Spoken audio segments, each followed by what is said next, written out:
बिस्मिल्लाहिर्रहमानिर्रहीम। बेटा आज के दिन हम लोग स्टार्ट करेंगे केमिस्ट्री के 2018 के एमसीक्यूज। आज के दिन मैं आप लोगों को एक चीज़ बता दूं बेटा, ये जो एमसीक्यूज इंपॉर्टेंट है, they are not only important for NET. ये सिर्फ एनईटी के लिए इम्पॉर्टेंट नहीं है, बल्कि ये किस चीज़ के लिए इम्पॉर्टेंट है, ये एनईटी के साथ साथ ये इम्पॉर्टेंट है कराची यूनिवर्सिटी के लिए, ये इम्पॉर्टेंट है दाऊद यूनिवर्सिटी के लिए, ये इम्पॉर्टेंट है सर सैयद यूनिवर्सिटी के लिए, और इसके अलावा जिस नस्ट के लिए जिस जिस यूनिवर्सिटी के अंदर भी केमिस्ट्री के एमसीक्यूज आएंगे उन सब के लिए इंपॉर्टेंट है। और ना सिर्फ ये इंजीनियरिंग के लिए बल्कि ये इंपॉर्टेंट है एमडी कैट के लिए भी। भाई आपको एमडी कैट के लिए इन सारे एमसीक्यूज का पता होना चाहिए, क्योंकि एमसीक्यूज ये एनईटी के नहीं है, ये एमसीक्यूज है केमिस्ट्री के। ये बात समझा करो, ये एमसीक्यूज है केमिस्ट्री के। और जो केमिस्ट्री के एमसीक्यूज है, as long as the content is same, as long as the content is same, जब तक कंटेंट सेम रहेगा एमसीक्यूज रहेंगे, MCQs will remain similar. MCQs जो है वो सिमिलर रहेंगे, एक जैसे रहेंगे, चेंज नहीं होंगे, ज़्यादा बहुत ज़्यादा कोई फर्क नहीं आएगा। यहाँ तक आपको बात समझ में आ गई हो तो चलिए शुरू करते हैं हमारी आज की वीडियो को। आज के दिन हम लोग स्टार्ट करेंगे 2018 के एमसीक्यूज। और भाई साहब, अगर यार तुमने मेरा चैनल सब्सक्राइब नहीं किया है तो कब करोगे? खुदा के खौफ करो, खुदा का खौफ करो, चैनल सब्सक्राइब करो। चलो बस बहुत बहुत बचूती कर ली, आगे बढ़ते हैं नेक्स्ट एमसीक्यू पे। यहाँ पे हमारे पास एमसीक्यू है फॉर डिसइंफेक्शन ऑफ वाटर। जब पानी को डिसइंफेक्शन करना होता है, पानी के अंदर जो मौजूद इन्फेक्शन होता है उसको खत्म करना होता है, तो हम क्या करते हैं? Which is toxic dash is used. क्या चीज यूज करते हैं उस पानी को डिसइंफेक्ट करने के लिए जो कि टॉक्सिक होता है? तो हम बेटा यूज करते हैं पोटेशियम परमैंगनेट की MnO4। अच्छा नहीं भाई, मैंने गलती कर दिया। डिसइंफेक्शन ऑफ वाटर के लिए क्लोरीन गैस को यूज़ किया जाता है। यार ये बात तो मुझे 100% पता थी, लेकिन बात ये कि पोटेशियम पर मैग्नेट को भी ना यूज़ किया जाता है, KMnO4 को यूज़ किया जाता है for the disinfection of water. ये दोनों ही यूज़ की जाते हैं, लेकिन क्लोरीन गैस जो होता है वो आम तौर पे जो पानी को डिसइंफेक्शन करने के लिए यूज़ किया जाता है, वो इसलिए क्या, ताकि हम तक ड्रिंकिंग वाटर पहुँच सके, हम तक पानी पीने का, कपड़े धोने का और साबुन पहुँच सके। और पोटेशियम पर मैग्नेट जो होता है वो दूसरे पर्पसेस के लिए, पानी को प्योरीफाई करने के लिए यूज़ किया जाता है। एलम जो है, एलम से बराबर होता है फिटकरी। आपको एक बात बताऊं, फिटकरी भी यूज की जाती है डिसइंफेक्शन ऑफ वाटर के तौर पे। ये तीनों ही यूज की जाते हैं। अरे यार मैं यहाँ पे क्या करूं? फिटकरी जो होती है वो नॉर्मल पानी को प्यूरिफाई करने के लिए यूज की जाती है। ये तो बेस्ट चॉइस आंसर दे दिया इन्होंने, बेस्ट चॉइस आंसर। फिटकरी भी प्यूरिफिकेशन ऑफ वाटर के लिए यूज होती है। ओजोन रहने देते हैं, ओजोन जो होता है वो यूज नहीं होता। तो हम यहाँ पर क्लोरीन गैस को टिक करेंगे। इस एमसीक्यू ने यार फंसा दिया है, इतना सिंपल एमसीक्यू नहीं है। हम यहाँ पर क्लोरीन गैस को टिक करके आगे बढ़ेंगे। आप कमेंट सेक्शन के अंदर जरूर बता दें, इसको सर्च करके, रिसर्च करके। मेरा हिसाब से ये क्लोरीन इसका सही आंसर है। आगे बढ़ते हैं नेक्स्ट एमसीक्यू के अंदर। बोल रहे हैं डेल्टा एच बराबर है किस चीज के? डेल्टा ई के। यानी चेंज ऑफ एंथैल्पी बराबर है चेंज ऑफ इंटरनल एनर्जी के। इसका मतलब कोई वर्क डन नहीं हो रहा। तो यहाँ पे मैं लिख देता हूँ डेल्टा एच। फॉर्मूला क्या होता है? वैसे फॉर्मूला होता है delta H equals to delta E plus P delta V. अब देखो यहाँ पर वॉल्यूम चेंज नहीं हो रहा। वॉल्यूम कहाँ पे चेंज नहीं होता? वॉल्यूम आमतौर पे सॉलिड्स का बिल्कुल चेंज नहीं होता, सॉलिड्स का वॉल्यूम चेंज नहीं होता। तो यहाँ पर ये चीज़ नहीं होगी। तो यहाँ पे सिर्फ एंथैल्पी क्या करी होगी? इंटरनल एनर्जी को चेंज करी होगी। ये वाली चीज़ यूज़ की जाएगी सॉलिड्स के लिए। ऑप्शन ए के लिए इसको यूज़ किया जाएगा। ठीक है, अब आगे बढ़ते हैं। बोला है इथानॉल को कन्वर्ट किया जा सकता है इथानोइक एसिड के अंदर बाय ऑक्सीडेशन। ऑक्सीडेशन इसका राइट आंसर है, क्योंकि आप एक चीज़ समझना, अल्कोहल को ऑक्सीडाइज करो, अल्कोहल को ऑक्सीडाइज करो तो ये कन्वर्ट हो जाता है अल्डिहाइड में। और अल्डिहाइड को ऑक्सीडाइज करो, अल्डिहाइड को ऑक्सीडाइज करो तो ये कन्वर्ट हो जाता है कार्बोक्सिलिक एसिड के अंदर। ठीक है, ये कन्वर्ट हो जाता है कार्बोक्सिलिक एसिड के अंदर। अब इथानोइक एसिड जो है वो कार्बोक्सिलिक एसिड है। अल्कोहल से इथानॉल जो है वो अल्कोहल है, अल्कोहल से इथानोइक एसिड, यानी कि अल्कोहल से कार्बोक्सिलिक एसिड तक का जो सफर होता है वो बाय मींस ऑफ ऑक्सीडेशन होता है। तो यहाँ पर हमारा राइट आंसर जो हो जाएगा बेटा वो हो जाएगा ऑक्सीडेशन। आसान एमसीक्यू नहीं आ रहा है, मजेदार एमसीक्यू आ रहा है, मजा आ रहा है इसको सही करने में, ये मजा आ रहा है। अब आते हैं एमसीक्यू नंबर 4 पे। Catalytic oxidation of isopropyl alcohol gives ketone. यार देखो इसमें मैं आपको समझा दूं, मैंने 1 मिनट पहले बोला कि अल्कोहल की ऑक्सीडेशन करें तो अल्डिहाइड बनता है। ये यहाँ पे बताया अल्कोहल की ऑक्सीडेशन करें, अल्कोहल की ऑक्सीडेशन करें तो अल्डिहाइड बनता है। ये क्या मैं 2 नंबर वाली बात कर रहा हूँ? झूठ बोले जा रहा हूँ। सबसे पहले इस चीज का मतलब समझते हैं। तो बेटा यहाँ पर इस चीज का मतलब समझते हैं। हमारे पास देखें प्राइमरी अल्कोहल हो ना, अगर अगर प्राइमरी अल्कोहल हो तो प्राइमरी अल्कोहल की ऑक्सीडेशन जब हम करेंगे तो प्राइमरी अल्कोहल ऑक्सीडेशन के बाद कन्वर्ट हो जाएगा अल्डिहाइड के अंदर, ठीक है। और अगर मैं सेकेंडरी अल्कोहल की बात करूं, सेकेंडरी अल्कोहल की ऑक्सीडेशन करेंगे तो सेकेंडरी अल्कोहल ऑक्सीडेशन के बाद कन्वर्ट हो जाएगा किस चीज में, ये कन्वर्ट हो जाएगा कीटोन के अंदर, ठीक है। अब हमारे पास आइसोप्रोपाइल अल्कोहल है, isopropyl alcohol is a secondary alcohol, तो जब इसकी ऑक्सीडेशन की जाएगी तो ये कीटोन के अंदर कन्वर्ट होगा। होप कि आपको ये वाला फर्क समझ में आ गया होगा। अब आगे बढ़ते हैं, नेक्स्ट एमसीक्यू के अंदर पूछ रहे हैं metals of group 6b are, इसमें से 6b के मेटल्स कौन कौन से हैं। तो 6b के मेटल्स के अंदर जो इलेक्ट्रॉनिक कॉन्फ़िगरेशन होगी भाई साहब वो होगी मतलब NS1 और N-1D5, ठीक है। अब यहाँ पर क्रोमियम की इलेक्ट्रॉनिक कॉन्फ़िगरेशन ही कुछ ऐसी होती है। क्रोमियम की इलेक्ट्रॉनिक कॉन्फ़िगरेशन के अंदर, क्रोमियम की इलेक्ट्रॉनिक कॉन्फ़िगरेशन के अंदर क्या होता है, क्रोमियम के पास होता है 24 इलेक्ट्रॉन्स, ठीक है। अब यहाँ पे क्रोमियम की अगर मैं इलेक्ट्रॉनिक कॉन्फ़िगरेशन आपको करके दिखाऊं Z इक्वल टू 24 की, तो ये हो जाएगी 1s2, 1s2 के बाद हो जाएगा 2s2, 2s2 के बाद 2p6, 3s2, 3s2 के बाद 3p6 और फिर ये हो जाता है 4s1 और 3d5। इस तरह इसकी कंपनी जो है इसकी कंपनी के अंदर टंगस्टन आता है, टंगस्टन को W से रिप्रेजेंट करता है, मोलिब्डेनम आता है और क्रोमियम आता है। तो ये हमारा राइट आंसर है बेटा, ऑप्शन बी। आई होप कि आपको ये समझ में आया होगा। आइए बढ़ते हैं नेक्स्ट एमसीक्यू पे। नेक्स्ट एमसीक्यू के अंदर बोलना है कि which of the following electronic configuration is of group 3A, 3A group की इलेक्ट्रॉनिक कॉन्फ़िगरेशन क्या होगी। देखिए ग्रुप 3A की इलेक्ट्रॉनिक कॉन्फ़िगरेशन में आपको बस एक चीज का ख्याल रखना है कि इसकी इलेक्ट्रॉनिक कॉन्फ़िगरेशन खत्म होगी NS2 NP1 पे। तो NS2 NP1 कहाँ पे आ रहा है, देखो 3s2 3p1, ये आपको नजर आया कि s ऑर्बिटल में 2 और p में 1, यहाँ पे p में 6 आ रहे हैं, ये गलत, p इसमें s में 2 आ रहे हैं, p आ ही नहीं रहा, ये गलत, p में 6 आ रहे हैं, गलत। तो हमारा सही आंसर जो हो जाएगा बेटा वो सही आंसर हो जाएगा ऑप्शन सी, ठीक है। अच्छा अब आगे बढ़ते हैं नेक्स्ट एमसीक्यू पे। नेक्स्ट एमसीक्यू के अंदर बोल रहे हैं reactivity order of halide acid is. देखो रिएक्टिविटी उसकी ज्यादा होती है जिसका बॉन्ड कमजोर हो, तो बॉन्ड सबसे कमजोर होता है HI का, तो HI का बॉन्ड जल्दी टूट जाता है इसलिए वो जल्दी से रिएक्ट कर जाता है किसी दूसरी चीज से। तो HI की रिएक्टिविटी ज्यादा होती है HBr से, HBr की रिएक्टिविटी ज्यादा होती है HCl से, और HCl की रिएक्टिविटी ज्यादा होती है HF से। तो हमारा यहाँ पर सही आंसर हो जाएगा ऑप्शन बी। तो option B is the right answer. आगे बढ़ते हैं नेक्स्ट एमसीक्यू पे। अब बेटा यहाँ पर नेक्स्ट एमसीक्यू के अंदर आपसे पूछ रहा है atomic radius, atomic radius order from lowest to highest from following. यार एटॉमिक रेडियस के बारे में पूछ रहे हैं कि ऊपर से नीचे टॉप टू बॉटम आते हुए क्या होता है, atomic radius top to bottom पे इंक्रीज होता है। मैं यहाँ पर एक काम करता हूँ, इससे लिखता हूँ एटॉमिक रेडियस, एटॉमिक रेडियस जो होता है बेटा वो इंक्रीज होता है from top to bottom, increases from top to bottom. अब अगर इसकी मैं एग्जांपल की बात करूं तो हमारे पास लेट से लिथियम है, लिथियम का एटॉमिक रेडियस छोटा होगा सोडियम के एटॉमिक रेडियस से, सोडियम का एटॉमिक रेडियस छोटा होगा पोटेशियम के एटॉमिक रेडियस से, पोटेशियम का एटॉमिक रेडियस छोटा होगा रुबीडियम के एटॉमिक रेडियस से, और रुबीडियम का एटॉमिक रेडियस छोटा होगा सीजियम से, और सीजियम का छोटा होगा फ्रेंशियम से। ये हो गया ग्रुप 1A के एलिमेंट्स। तो तुम देखो यहाँ पे कौन सा सही बन पा रहा है, देखो यहाँ पर सही जो बन पा रहा है टॉप टू बॉटम। अच्छा देखो सबसे पहले ये देख लो कि एक ही ग्रुप के आपने एलिमेंट्स की बात करनी है, डिफरेंट ग्रुप होंगे तो वहां पर कैंसिल आउट करने की कोशिश करना है, लेकिन मुझे लग नहीं रहा कि डिफरेंट ग्रुप्स वाला कोई सीन है, तो रॉन्ग ऑप्शंस को एलिमिनेट करते हैं।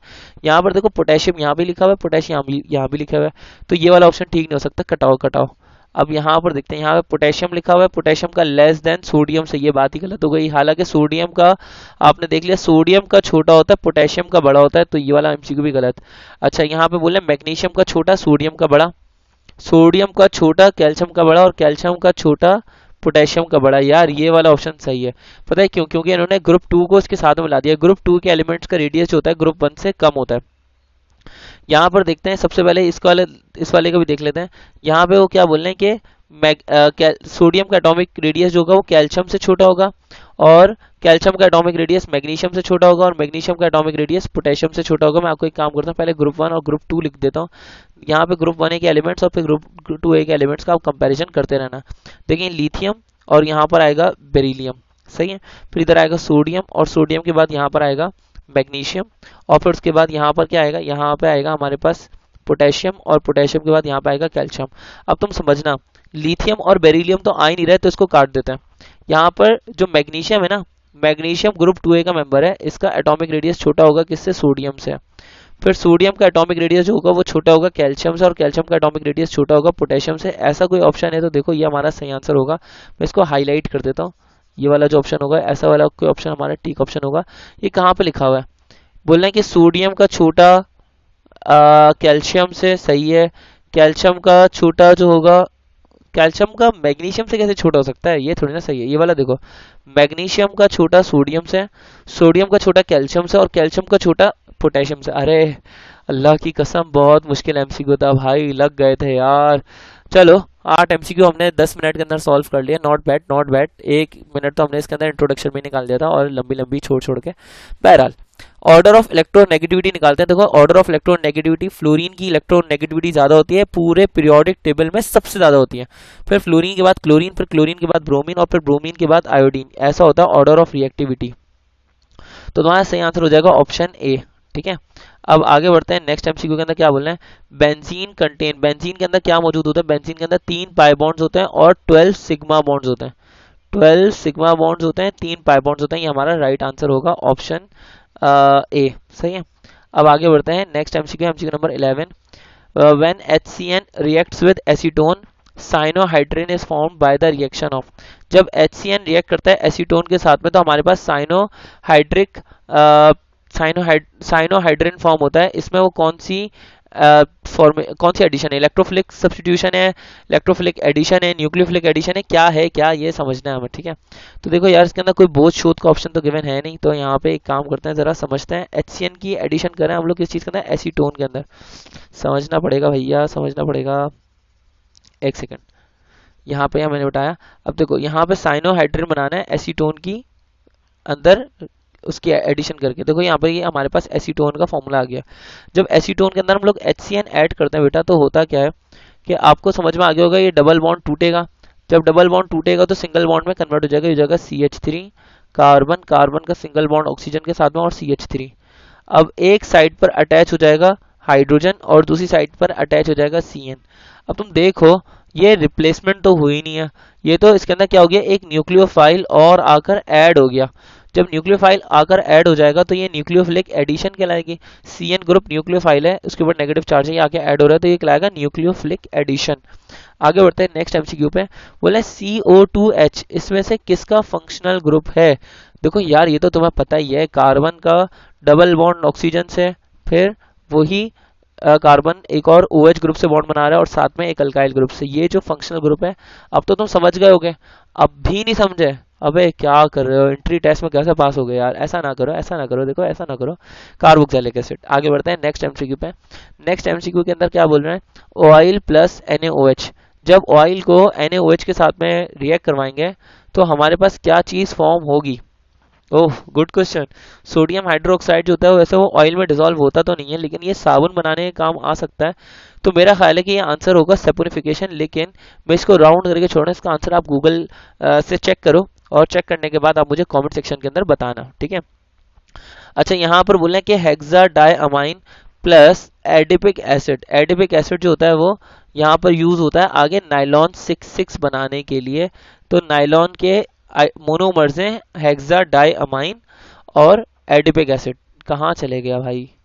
अच्छा भाई, अब आगे बढ़ते हैं। नेक्स्ट एमसीक्यू के अंदर हमसे क्या पूछ रहे हैं, नेक्स्ट एमसीक्यू के अंदर बोल रहे हैं strong covalent bond characters present in. Strong covalent bond का करेक्टर इनमें किस चीज के अंदर मौजूद होगा। कैल्शियम क्लोराइड में, कैल्शियम क्लोराइड आयोनिक बॉन्ड बनाता है, कैल्शियम फ्लोराइड में, कैल्शियम आयोडाइड में, या कैल्शियम ब्रोमाइड में। यार अगर ऐसे स्ट्रॉन्ग कोवेलेंट करेक्टर पूछ रहे हो तो भाई मेरा आंसर होगा कैल्शियम आयोडाइड में। इसकी वजह यह कि आयोडीन की इलेक्ट्रोनेगेटिविटी बहुत कम है, कैल्शियम की इलेक्ट्रॉन नेगेटिविटी और आयोडीन की इलेक्ट्रॉन नेगेटिविटी में बहुत ज़्यादा फर्क नहीं है, तो इनके अंदर पोलैरिटी बहुत कम है। पोलैरिटी बहुत कम होने की वजह से ये नॉन पोलर इन नेचर रहेंगे, जिसको हम कोवेलेंट करेक्टर कह सकते हैं। तो ये हमारा सही आंसर हो जाएगा, कोवेलेंट करेक्टर इसका ज़्यादा होगा, तो ये हमारा राइट आंसर होगा ऑप्शन सी। ठीक है, अब आगे बढ़ते हैं। नेक्स्ट एमसीक्यू के अंदर बोल रहे हैं कि ग्रेगनॉट रिएजेंट को किस चीज़ के साथ में रिएक्ट करवाया जाए कि आगे जाके सेकेंडरी अल्कोहल बन जाए। देखें ये है आंसर एसीटल्डिहाइड। क्यों, इसकी वजह क्या है, इसका इसका मैं आपको आंसर बता देता हूँ। आपके पास ग्रेगनॉट रिएजेंट है, ग्रेगनॉट रिएजेंट को मैं GR से रिप्रेजेंट कर देता हूँ। इसको आपने रिएक्ट करवाया फॉर्मल्डिहाइड से, जब आप इसको फॉर्मल्डिहाइड से रिएक्ट करवाएंगे तो आगे जाके बनेगा प्राइमरी अल्कोहल। ठीक है, अगर आपने ग्रिग्नॉड रिएजेंट को रिएक्ट करवाया किसी अल्डिहाइड से अदर देन फॉर्मल्डिहाइड, ठीक है, अल्डिहाइड से रिएक्ट करवाया, एसिटल्डिहाइड अल्डिहाइड की ही एक टाइप है। ठीक है, जब आपने उसको अल्डिहाइड से रिएक्ट कराया तो ये बनेगा सेकेंडरी अल्कोहल। यहाँ तक बात समझ में आ गई। अब ग्रिग्नॉड रिएजेंट को अगर मैं क्या करूँ, किसी कीटोन से रिएक्ट करवाऊँ तो आगे जाके बन जाएगा टर्शरी अल्कोहल। सही है, यहाँ तक आपको समझ में आ ही गया होगा। अभी उन्होंने बोला सेकेंडरी अल्कोहल बनाने का है, सेकेंडरी भाई ने बोला सेकेंडरी अल्कोहल बनाने का, तो बनाने का, तो बनाने के लिए हम क्या यूज करेंगे, acetaldehyde. Acetaldehyde belongs to aldehyde family. ठीक है, आगे बढ़ते हैं नेक्स्ट एमसीक्यू पे। नेक्स्ट एमसीक्यू पे हमें बोलना है कि gold dissolves in aqua regia because due to the liberation of chlorine gas. जो हमारे पास कंपाउंड बनता है ना, वो कंपाउंड तो ये है, लेकिन ये कंपाउंड हमारा सही आंसर नहीं है, क्योंकि इसकी वजह से गोल्ड डिसॉल्व नहीं हुआ। गोल्ड डिसॉल्व हुआ है किसकी वजह से, क्लोरीन की लिबरेशन की वजह से, because of liberation of nascent chlorine. ये हमारा नेसेंट क्लोरीन है, because of liberation of nascent chlorine, और नेसेंट क्लोरीन हमारे पास ऑप्शन बी के अंदर मौजूद है। ठीक है, अब आगे बढ़ते हैं। 18 के अंदर क्या बोला है, carboxylic acid converted to alcohol catalyst used is. Carboxylic acid को कन्वर्ट करना है किस चीज के अंदर, अल्कोहल के अंदर, तो उसकी रिडक्शन कराने पड़ेगी, और रिडक्शन कराने के लिए जो हम कैटलिस्ट यूज करते हैं वो है LiBH4। ठीक है, LiBH4 यूज किया जाता है क्योंकि ये नेसेंट हाइड्रोजन रिलीज करता है। तो हमारा राइट आंसर हो जाएगा लिथियम बोरॉन हाइड्राइड। आगे बढ़ते हैं नेक्स्ट एमसीक्यू पे। नेक्स्ट एमसीक्यू में भाई साहब कहा जा रहा है कि ketone can react with, ketone इनमें से किस चीज के साथ में रिएक्ट कर सकता है, कीटोन टॉलेंस रिएजेंट के साथ में टेस्ट पॉजिटिव नहीं देता, तो ये हमारा सही आंसर नहीं होगा। फैलिंग सोल्यूशन के साथ में टेस्ट पॉजिटिव नहीं देता, लेकिन बेनेडिक्ट रिएजेंट के साथ भी कीटोन का जो टेस्ट होता है वो पॉजिटिव नहीं आता। अब हम एक चीज ये पहले ही जान चुके हैं, कीटोन किस चीज से रिएक्ट कर सकते हैं, कीटोन इनमें से ग्रिग्नॉड रिएजेंट से रिएक्ट कर सकता है, यानी कि सेम एमसीक्यू हम लोग पहले डिस्कस कर चुके हैं डिफरेंट वर्डिंग्स के साथ में। तो आगे जाके बनता है हमारे पास टर्शरी अल्कोहल, इसको बोलते हैं नहले पे दैला, या 19 पे 15, कौन सा ऑप्शन था हमारा पहला, पहले था हमारा ये जो सेम एमसीक्यू आया था भाई, वो आया था, ऐसा आया था, कहाँ आया था, कहाँ आया था, वो आया था 16 पे, 16 और 19, तो दोनों एक जैसे। आइए बढ़ते हैं नेक्स्ट एमसीक्यू पे। तो भाई आप देख रहे हो हमने कवर कैसा मारा है, हमने 19 एमसीक्यूज डिस्कस कर लिए हैं 17 मिनट के अंदर, मिनट मारी हमने। अब आते हैं एमसीक्यू नंबर 20 पे। एमसीक्यू नंबर 20 के अंदर कह रहे हैं कि which of the following involves strength of attraction between molecules। इनमें कौन सी चीज इन्वॉल्व करती है strength of attraction between molecules। देखिए क्रिस्टलाइजेशन भी सही आंसर है, क्योंकि क्रिस्टलाइजेशन के अंदर क्या होता है, स्ट्रेंथ बढ़ती है मॉलिक्यूल्स के दरमियान में, और क्रिस्टलाइजेशन का प्रोसेस होता है जब वो सॉलिड्स के अंदर कन्वर्ट हो रहे होते हैं, क्रिस्टल्स बन रहे होते हैं सॉलिड्स के, तो इसके अंदर स्ट्रेंथ ज्यादा होती है। लिक्विड से अगर गैस से लिक्विड के अंदर कन्वर्ट होता है, स्ट्रेंथ बढ़ती है मॉलिक्यूल्स के दरमियान में, तो गैस से लिक्विड के अंदर कन्वर्ट होता है, मॉलिक्यूल्स की स्ट्रेंथ बढ़ेगी, और इस प्रोसेस को कहते हैं कंडेंसेशन, तो ये भी हमारा सही आंसर है। अगर फ्रीजिंग के अंदर देखें तो फ्रीजिंग के अंदर क्या होता है, लिक्विड से सॉलिड में कन्वर्ट होता है, तो दोबारा से स्ट्रेंथ बढ़ती है। सही है, स्ट्रेंथ ऑफ अट्रैक्शन बढ़ती है, तो इसके अंदर ये भी हमारा सही आंसर होगा, यानी कि हमारा सही आंसर हो जाएगा भाई साहब all of these. Number of secondary hydrogen in 2,3 methyl butane, butane not butane, butane लिखा हुआ है, बुटेन लिखा हुआ है, बुटेन। अब ये नया इजाद हुआ है वर्ड, तो इसके बारे में मुझे कुछ पता नहीं है, लेकिन हम इसको देखते हैं। बुटेन के अंदर ना 4 कार्बन होता है, बुटेन के अंदर। अब बुटेन के अंदर 4 कार्बन है, तो होगा क्या कि हमारे पास फर्स्ट वाला जो कार्बन है वो तो खाली पड़ा है, यहाँ पर सेकंड कार्बन पे मिथाइल ग्रुप अटैच कर देंगे, और थर्ड कार्बन पे एक और मिथाइल ग्रुप अटैच कर देंगे, तो ये बन जाएगा 2,3 डाई मिथाइल बुटेन। अब यहाँ पे क्या हो जाएगा, यहाँ पे आएगा 3 हाइड्रोजन, यहाँ पर आएगा 1 हाइड्रोजन, यहाँ पर आएगा 1 हाइड्रोजन, और यहाँ पर आएगा 3 हाइड्रोजन। ठीक है, अब देखो तो हमने देखना है सेकेंडरी हाइड्रोजन कितने हैं। सबसे पहले आप ये समझ लो, प्राइमरी कार्बन के साथ जो हाइड्रोजन अटैच होगा वो कहलाएगा प्राइमरी हाइड्रोजन। शाबाश, वाह क्या बात की मैंने। और जो कार्बन अटैच होगा 2 कार्बन एटम से, वो कहलाएगा सेकेंडरी कार्बन, उसके साथ जो हाइड्रोजन अटैच होगा वो कहलाएगा सेकेंडरी कार्बन, सेकेंडरी हाइड्रोजन। इसी तरह जो कार्बन 3 कार्बन एटम से अटैच होगा वो कहलाएगा टर्शरी कार्बन, और उसके साथ अटैच होने वाले हाइड्रोजन कहलाएंगे टर्शरी हाइड्रोजन। अब मैं आपको एक एक करके समझाता हूँ, देखो ऐसी फजूल बातें करूंगा समझ में नहीं आएगा। तुम देखो ये एक मिथाइल ग्रुप है, ये किस चीज के साथ अटैच है, सिर्फ एक CH ग्रुप के साथ अटैच है, तो ये वाला कार्बन हो जाएगा प्राइमरी, और ये जो हाइड्रोजन है ये है प्राइमरी, ठीक है। लेकिन इसके बरक्स तुम ये वाला कार्बन देखो, ये वाला कार्बन कितने कार्बन एटम के साथ अटैच है, ये वाला कार्बन अटैच है 3 कार्बन एटम के साथ।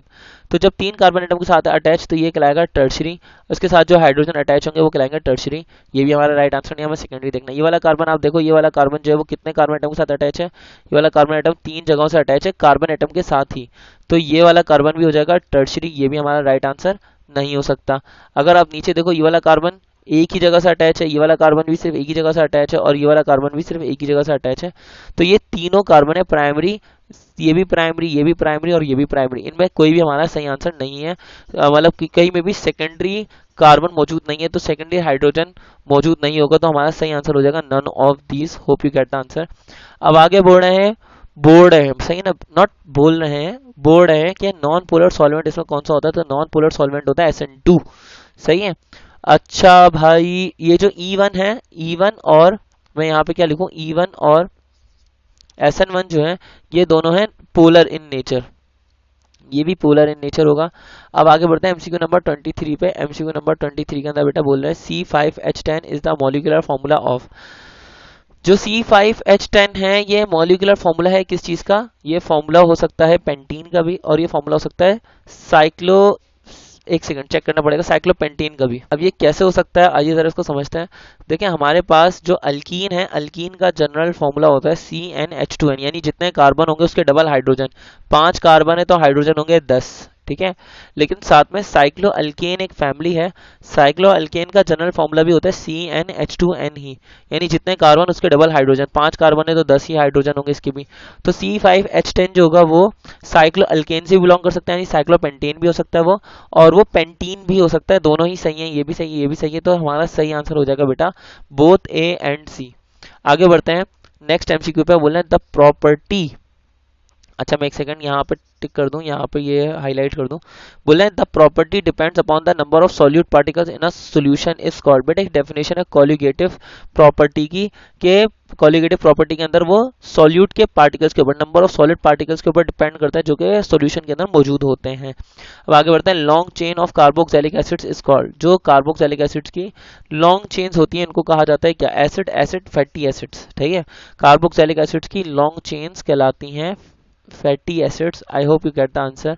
अगर आपको हमारी वीडियो पसंद आई है तो भाई चैनल को सब्सक्राइब करो, बेल आइकॉन को प्रेस करो, और ये जो मंदिर का घंटा है ना इसको तुम दबा दो। अच्छा मंदिर का घंटा नहीं है, यूट्यूब पे घंटा है, इसको दबा दो, और साथ में जो लाल बटन है इसको प्रेस कर दो, और ये जो अंगूठा है ना यार इसको दबा दबा के तोड़ दो, सही है। और कमेंट के अंदर कमेंट सेक्शन में अपनी सारी भड़ास निकाल दो, और वीडियो को आगे शेयर करो, सही है, ताकि दूसरों की तैयारी अच्छी हो सके। हम आपसे मिलते हैं नेक्स्ट वीडियो में, अपना ख्याल रखें, अल्लाह हाफिज़।